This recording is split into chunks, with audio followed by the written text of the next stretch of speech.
चार दोस्त 12वीं पास करने के बाद एक होटल में छोटी सी पार्टी कर रहे होते हैं और बातों ही बातों में चारों डिसाइड करते हैं कि आज से 40 साल के बाद आज ही के दिन 1 जनवरी को हम फिर से यहीं मिलकर पार्टी करेंगे।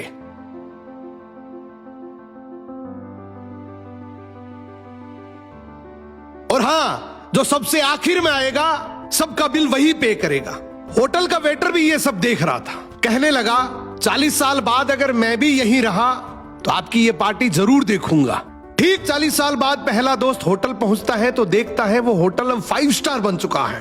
अब वहां पर सब कुछ बदल चुका है। तो एक शख्स उसे पहचान जाता है और कहता है सर बैठिए, मैं आपको पहचान गया, मैं वही वेटर हूं जो अब इस होटल का मालिक बन चुका हूं। वो कहता है क्या बात है। इतने में दूसरा दोस्त आ जाता है। दोनों की बातचीत शुरू होती है कि बिजनेस ग्रो कर गया, सब कुछ अच्छा चल रहा है। दोनों अपनी अपनी बातें शेयर कर ही रहे होते हैं कि तीसरा दोस्त भी पहुंच जाता है, लेकिन चौथा दोस्त अब भी नहीं आया। तो जो सेठ होता है वो कहता है आप ऑर्डर कीजिए, मेन्यू में खाना वगैरह सेलेक्ट कीजिए, इतने में आपका दोस्त भी आ जाएगा। अब खाना भी लग गया। वेट करते करते काफी देर हो गई। उदास मन से ये तीनों दोस्त डिनर शुरू कर देते हैं। तीनों ने डिनर कर भी लिया, लेकिन चौथा दोस्त अब भी नहीं आया। अब जब बिल देने की बारी आती है तो कहते हैं कि विकास तो शायद बहुत बड़ा आदमी बन गया, हम सबको इग्नोर कर रहा है, चलो हम ही बिल पे कर देते हैं। जैसे ही बिल पे करने के लिए काउंटर पे पहुंचे तो काउंटर का मैनेजर बोला आपका बिल तो ऑलरेडी पे हो चुका है। अब तीनों अपने चौथे दोस्त के ना आने की शिकायत करते करते होटल से बाहर निकले ही थे कि तभी एक सरकारी गाड़ी वहां आकर रुकती है।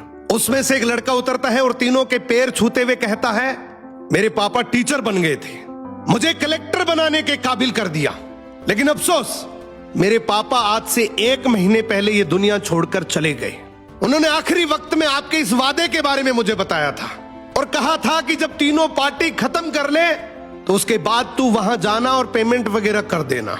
लड़का हाथ जोड़कर बोला मेरे पापा अब इस दुनिया में नहीं रहे, उनका वादा पूरा करने के लिए मैं आया हूं। अब ये तीनों नम आंखों से रियलाइज करते हैं कि हम 40 साल बाद ही क्यों मिले, 40 दिन बाद क्यों नहीं मिले। स्वप्नों से हमेशा मिलते रहिए, इससे पहले कि कोई आपका अपना ये दुनिया छोड़कर चला जाए, क्योंकि आदमी सिर्फ एक पानी का बुलबुला है। अब ये रील टैग करो ऐसे दोस्त को जिससे आप काफी टाइम से नहीं मिले और अब उससे मिलना चाहते हो।